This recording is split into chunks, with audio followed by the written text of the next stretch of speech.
America was already bleeding by the time the outlaws showed up. The Great Depression hadn't just sunk banks, it had sunk spirits. Farms failed, families broke apart, breadlines wrapped around city blocks. And then came the ones who ran toward the fire, not away from it. John Dillinger was young, cocky, and wore suits better than the bankers he robbed. He didn't come from nothing, just close to it. He was smart, sharp, with a gun, and even sharper with a smile. By the time he walked out of Indiana State Prison in 1933, the country was ripe for what he represented: defiance, movement, a fast car with a faster trigger finger. Dillinger didn't waste time. Within weeks of beats, he was hitting banks with former inmates he'd met behind bars. They were disciplined, well-armed, and more organized than the authorities chasing them. But Dillinger wasn't alone. Bonnie Parker was barely 5 feet tall. She had a notebook full of poetry and a loaded revolver in her purse. Clyde Barrow was rail-thin, born into Texas poverty, and convinced the world owed him pain. Together, they weren't elegant or clean. They robbed gas stations more than banks. Their getaways were sloppy. Their hideouts were cramped. But they moved constantly across state lines, across headlines. They left behind bullet-riddled corpses and photographs that made them look like lovers playing outlaw. The public was fascinated. So were the police. Meanwhile, Babyface Nelson, real name Lester Gillis, was building a reputation for something far uglier. Where Dillinger liked precision and Bonnie and Clyde leaned on chaos, Nelson preferred noise. He didn't rob banks to get rich. He robbed them because he liked the way it felt. He shot people who didn't resist. He once gunned down a teller simply for not moving fast enough. Even the other gangsters avoided him. Pretty Boy Floyd moved through Oklahoma like a ghost. His real name was Charles, but the nickname stuck. He was softer spoken than the rest and more careful with his public image. Locals said he handed out stolen cash to the poor. He took care of families who helped him hide. He was wanted in multiple states, but still managed to vanish for weeks at a time. And then behind all of them, watching with growing frustration, was J. Edgar Hoover. At that point, the FBI wasn't yet the FBI. It was a loosely coordinated mess called the Bureau of Investigation. Underfunded, unarmed, and widely considered a joke. Its agents had no jurisdiction across state lines. Most didn't carry guns. They wore suits, took notes, and left the real work to sheriffs and local police. But Hoover had plans. He'd risen quickly through bureaucracy, powered by ambition, control, and near religious obsession with order. He saw the headlines the gangsters were getting. He hated them. He wanted to crush them and build his legacy in the process. The public wasn't on his side, not yet. Americans hated banks. They loved stories of underdogs. Every time that a gangster hit a vault and sped off in a Ford V8, they became more than criminals. They became legends. The press played along, giving them nicknames, exaggerating shootouts, turning blurry mugshots into iconography. Some reporters even embellished their letters, faking notes written by Dillinger or Bonnie. The public ate it up. But none of it was a game. The bank robberies were increasing. So were the deaths. Guards were being gunned down at point-blank range. Cops were dying in crossfire. Whole towns were being held hostage. And the gangsters weren't always professionals. Many were addicts, drunks, or traumatized veterans from World War I. They were fast, mean, and desperate. Then came the prison break. Dillinger, now fully at the center of a nationwide manhunt, returned to Indiana State Prison, not to serve time, but to get his old gang out. He smuggled in weapons. The escape was clean, violent, and humiliating for law enforcement. A few days later, he robbed another bank, then another. Every heist was faster, sharper. He knew how long it took the cops to respond. He knew where they'd blocked the roads. His getaway routes often passed straight through public parades and town festivals where no one would think to shoot. And still, the Bureau fumbled. They tried to arrest him at a hotel. He escaped through a side door. They tried again in Arizona. He was caught, but transferred to a small town jail run by people who had no idea what they were up against. Dillinger escaped again, this time using a fake gun he carved from wood and blackened with shoe polish. He stole the sheriff's car and drove across state lines, laughing as he went. That mistake, crossing state lines in a stolen vehicle, gave Hoover what he needed: jurisdiction. The Bureau could now officially hunt him. Everything escalated. Hoover started assigning young, eager agents, men like Melvin Purvis, who dressed clean, spoke well, and wanted a piece of the headlines. They were trained quickly, armed, set loose. The Bureau began conducting raids, planting informants, bribing hotel managers, but they still made mistakes. Shootouts happened in the wrong buildings. Innocent people were injured. Newspapers began mocking them again. Hoover was furious. He doubled the pressure. Meanwhile, Bonnie and Clyde were living hour to hour. Their gang was smaller and more fragmented. Clyde's driving kept them alive. He could lose a police cruiser in 30 seconds flat, but their violence made them radioactive. Police stopped trying to capture them. They were now shoot-on-sight targets. In a stolen car, Bonnie's leg was burned to the bone by battery acid. She could barely walk. Still, they moved, slept in ditches, ate cold beans from cans, and they kept killing. Babyface Nelson moved from gang to gang, increasingly erratic. He didn't trust anyone, didn't plan anything. His only constant was rage. Pretty Boy Floyd was still seen as a Robin Hood figure in parts of Oklahoma, but the Bureau saw him as a threat. He'd become bolder, robbing multiple banks in a single month. His name rose quickly up Hoover's list, and all across the country, Hoover's Bureau gained power. Congress granted more funding. Agents were authorized to carry weapons. Public enemy lists were created. Radio programs broadcast their updates. And for the first time in American history, a single law enforcement agency had the powers to track, shoot, and arrest criminals anywhere in the country.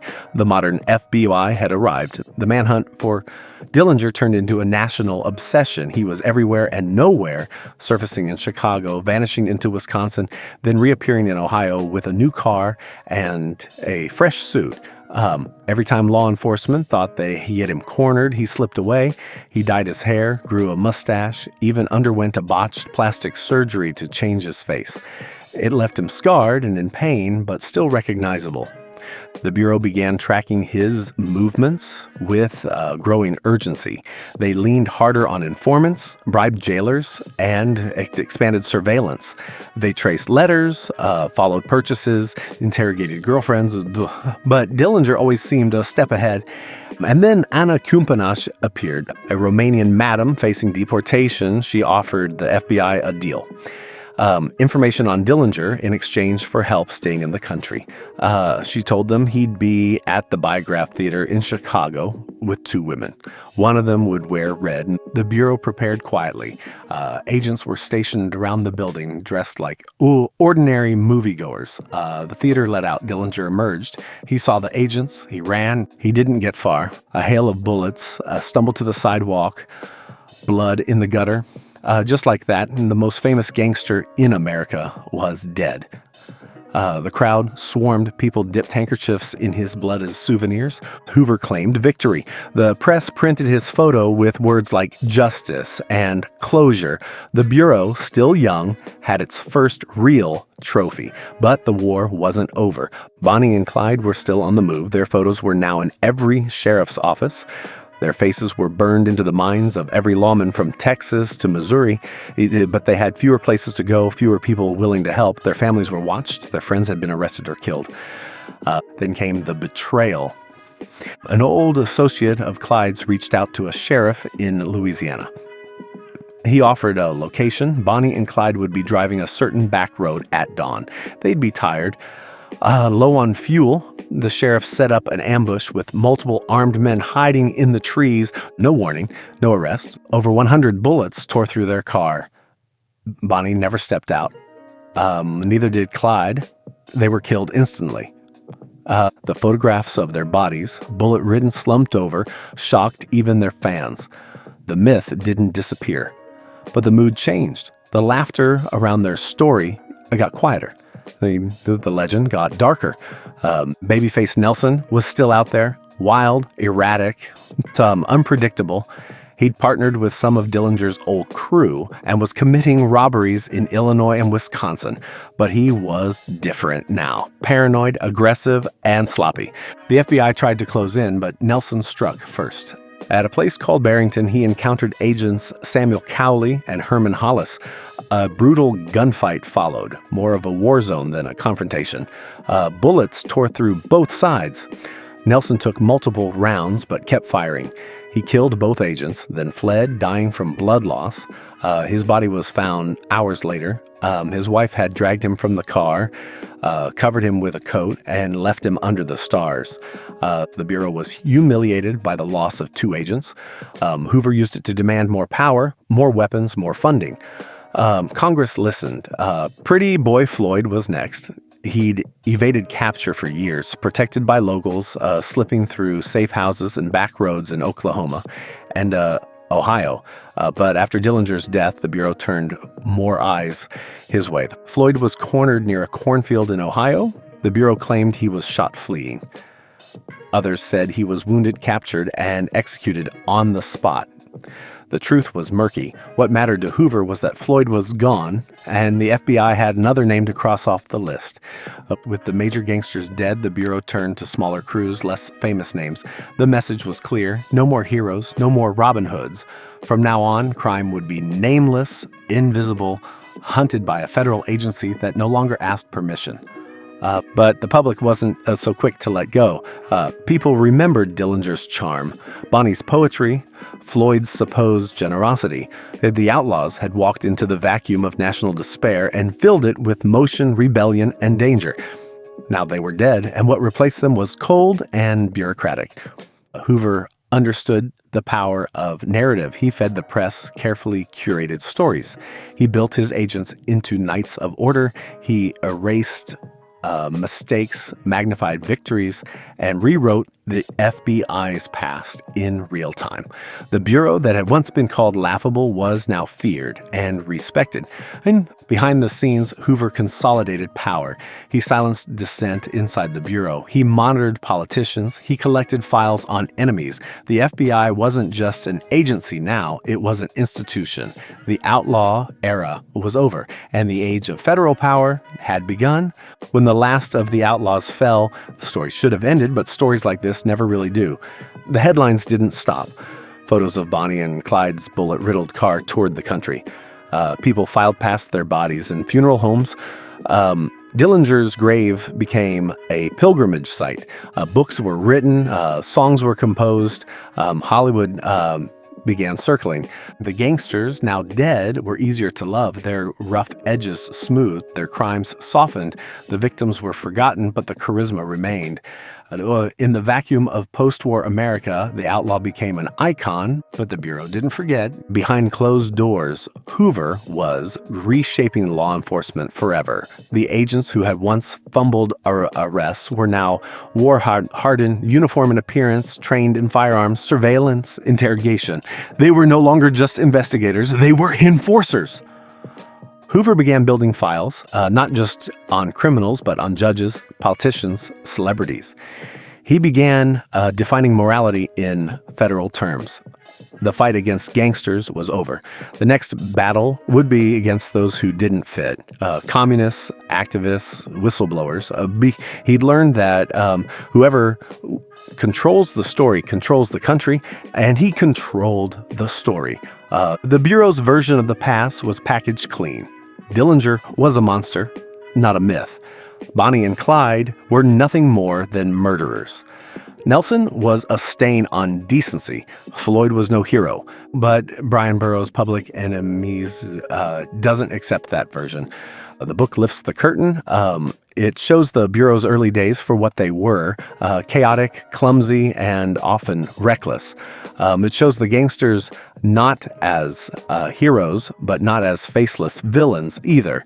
They were young, angry, and hungry for something bigger than what they were born into. Some were vicious, some were pitiful. Most were doomed before their names ever hit print. Burrough doesn't romanticize, he records. He shows how the FBI turned dead men into justification, how the violence on both sides blurred into something unrecognizable. The Bureau wanted to end the era of outlaw mythology, but in killing it, they gave it life, because in the end, the public still remembers the names of the criminals more than the agents. Dillinger, Bonnie, Clyde, Nelson, Floyd. We remember their stories, not because they were good, but because they were alive in a time when everything else was dying. They were motion in stillness, gunfire in silence, a desperate kind of freedom. And we remember the men who stopped them too, but not as individuals. We remember them as the beginning of something vast and unshakable. The rise of federal law, the birth of the FBI. Public Enemies isn't just about gangsters. It's about the line between law and legend, and how sometimes that line gets buried under headlines, bullets, and the stories we choose to believe.